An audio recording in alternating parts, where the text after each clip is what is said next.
हर हर महादेव सभी को जय श्री हरिविष्णु। आषाढ़ शुक्ल पक्ष की एकादशी को देवशनी एकादशी कहा जाता है। इससे आषाढ़ी एकादशी, पद्मा एकादशी और हरिशनि एकादशी के नाम से भी जाना जाता है। इस बार देवशनि एकादशी का व्रत 6 जुलाई रविवार को रहेगा। इसी दिन से चतुर्मास की भी शुरुआत हो जाती है। यह चतुर्मास के 4 महीने पूजा पाठ, ध्यान, अनुष्ठान के लिए शुभ माने जाते हैं। देवशनि एकादशी से भगवान विष्णु क्षीर सागर में 4 महीने के लिए योग निद्रा में चले जाते हैं। इसके साथ ही भगवान विष्णु योग निद्रा से सीधा 4 माह बाद प्रबोधनी यानी देव उठनी एकादशी को जगते हैं। इस दौरान भगवान के योग निद्रा के समय में सभी मांगलिक कार्य जैसे विवाह, गृह प्रवेश, सगाई, मुंडन संस्कार और शुभ कार्यों पर रोक रहेगी। इसके बाद यह 2 नवंबर को देव उठनी एकादशी से ही यह सब आरंभ होंगे। देवशनि एकादशी की तिथि 5 जुलाई को शाम 6:58 पर शुरू होगी और 6 जुलाई की शाम 9:14 पर समाप्त होगी। देवशनि एकादशी का पारण 7 जुलाई की सुबह 5:29 से लेकर 8:16 तक रहेगा। इस पावन दिन पर व्रत रखने से सभी तरह के पापों से मुक्ति मिल जाती है। इस व्रत को करने से व्यक्ति की सभी मनोकामनाएं पूरी हो जाती हैं। धार्मिक मान्यताओं के अनुसार एकादशी का व्रत रखने से मृत्यु के बाद मोक्ष की प्राप्ति होती है।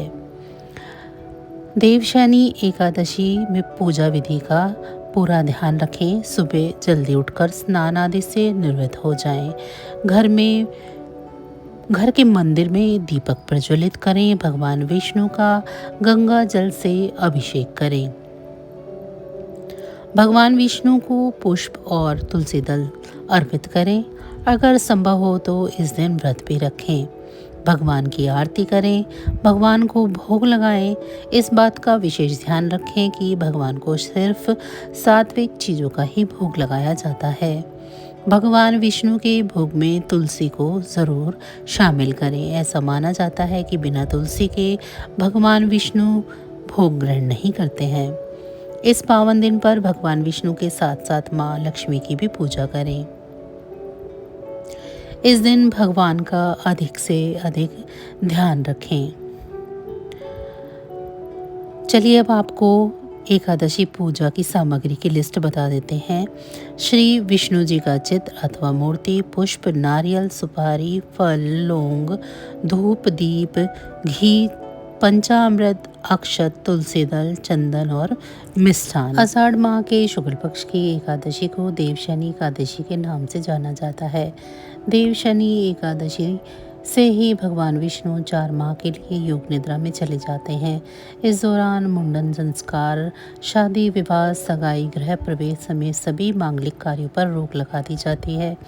इस साल 6 जुलाई को देवशनि एकादशी मनाई जाएगी। इस विशेष दिन श्री हरि विष्णु और माँ लक्ष्मी की पूजा करने के लिए इसे शुभ माना गया है। एकादशी व्रत के दिन व्रती को एकादशी व्रत कथा का पाठ अवश्य करना चाहिए। ऐसा माना जाता है कि व्रत कथा का पाठ करने से भगवान विष्णु की कृपा से सभी मनोकामनाएं पूरी हो जाती हैं और मृत्यु के पश्चात मोक्ष की प्राप्ति होती है और समस्त पापों से भी मुक्ति मिलती है। चलिए अब जान लेते हैं एकादशी व्रत कथा के बारे में। देवशनि एकादशी व्रत कथा का वर्णन भगवान श्री कृष्ण ने स्वयं किया है। शास्त्रों के अनुसार भगवान श्री कृष्ण ने इस वृतांत को धर्मराज युधिष्ठिर से सुनाया था। पौराणिक कथाओं के अनुसार सतयुग में मानधाता नामक एक चक्रवर्ती राजा राज्य करते थे। मानधाता के राज्य में प्रजा सुखी थी। एक बार उनके राज्य में 3 साल तक वर्षा नहीं होने के वजह से भयंकर अकाल पड़ गया था। अकाल से चारों ओर त्रासदी का माहौल बना हुआ था। इस वजह से यज्ञ, हवन, पिंडदान, कथा, व्रत आदि कम होने लगे थे। प्रजा ने अपने राजा के पास जाकर अपने दर्द को बताया।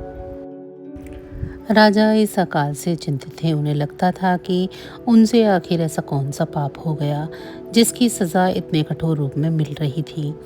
इस संकट से मुक्ति पाने के लिए राजा सेना को लेकर जंगल की ओर चल दिए। जंगल में विचरण करते हुए एक दिन वे ब्रह्मा जी के पुत्र अंगिरा ऋषि के आश्रम में पहुंच गए। ऋषिवर ने राजा का कुशल क्षेम और जंगल में आने का कारण पूछा। राजा ने हाथ जोड़कर कहा कि मैं पूरी निष्ठा से धर्म के पालन करता हूँ, फिर भी राज्य की ऐसी हालत क्यों है? कृपया आप इसका समाधान करें। राजा की बात सुनकर महर्षि अंगिरा ने कहा कि यह सतयुग है। इस युग में छोटे से पाप का भी बड़ा भयंकर दंड मिलता है। महर्षि अंगिरा ने राजा मानधाता को आषाढ़ माह के शुक्ल पक्ष की एकादशी का व्रत करने के लिए कहा। महर्षि ने कहा कि इस व्रत के प्रभाव से अवश्य ही वर्षा होगी। महर्षि अंगिरा ने के निर्देश के बाद राजा अपने राज्य की राजधानी लौट आए। उन्होंने चारों वर्णों सहित पद्मा एकादशी का व्रत विधिपूर्वक किया, जिसके बाद राज्य में मूसलाधार वर्षा हुई। वेदवत पुराण में देवशनि एकादशी का विशेष महत्व का वर्णन किया गया है। मान्यता है कि देवशनि एकादशी के व्रत से भक्त की समस्त मनोकामनाएं पूरी होती हैं। देवशनि एकादशी के दिन भगवान विष्णु के साथ ही माँ तुलसी की भी खास पूजा अर्चना की जाती है। देवशनि एकादशी को हिंदू धर्म में विशेष माना गया है। इस दिन से चतुर्मास भी आरंभ होते हैं। भगवान विष्णु इस तिथि से 4 मास के लिए योग निद्रा में लीन हो जाते हैं, इसीलिए आषाढ़ मास की इस तिथि को देवशनि एकादशी कहा गया है। धार्मिक मान्यताओं के अनुसार देवशनि एकादशी के दिन तुलसी से जुड़े कुछ खास उपाय कर लेने से लाभ होता है। आइए जानते हैं इस दिन तुलसी से जुड़े क्या उपाय करने चाहिए। भगवान विष्णु की पूजा के बाद तुलसी की पूजा करनी चाहिए। इस दिन तुलसी चालीसा का पाठ व आरती करना अत्यंत शुभ माना गया है। देवशनि एकादशी के दिन तुलसी के पौधे के समक्ष घी का दीपक प्रज्वलित करें। मान्यता है कि इससे तुलसी माता धन, सुख, समृद्धि का आशीर्वाद देती हैं। हिंदू धर्म में घी का दीपक जलाने का विशेष महत्व होता है। देवशनि एकादशी के दिन माँ तुलसी को सुहाग सामग्री अर्पित कर सकते हैं। कहा जाता है कि इससे अखंड सौभाग्य का आशीर्वाद मिलता है।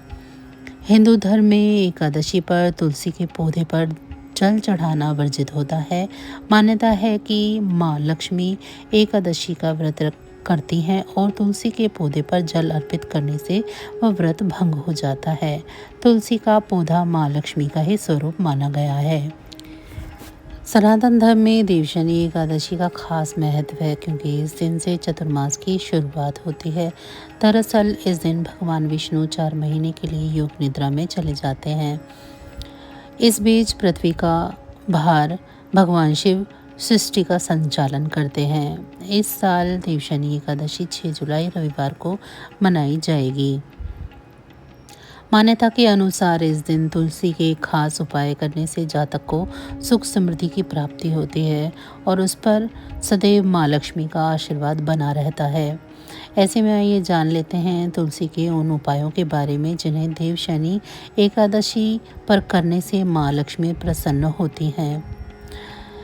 इस दिन स्नान आदि कर तुलसी के पत्ते को लाल रंग के कपड़े में बांधकर तिजोरी में रखें। मान्यता है कि ऐसा करने से जातक आर्थिक संकट से राहत पा सकता है और उसे जीवन भर धन की कमी नहीं होती है।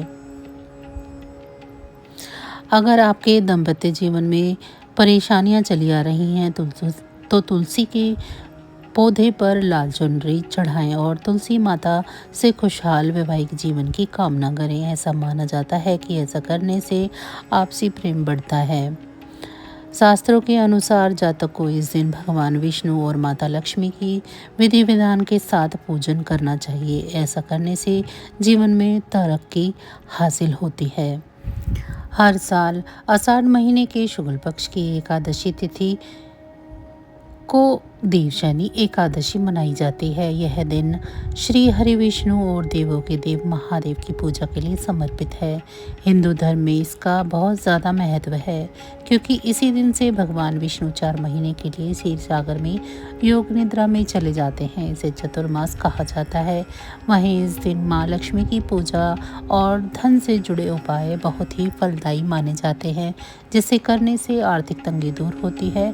ऐसे में शाम के समय माता रानी के सामने घी का या तिल के तेल का दीपक जलाएं। उन्हें कमल का फूल, इत्र, मखाने की माला अर्पित करें। फिर श्री शुद्धक मंत्र का पाठ करें। इसके बाद माँ की कपूर से भव्य आरती करें। ऐसा करने से जीवन में कभी भी धन की कमी नहीं होगी। इसके साथ ही घर में माँ लक्ष्मी का वास होगा। देवशयनी एकादशी का महत्व पुराणों में विशेष रूप से बताया गया है।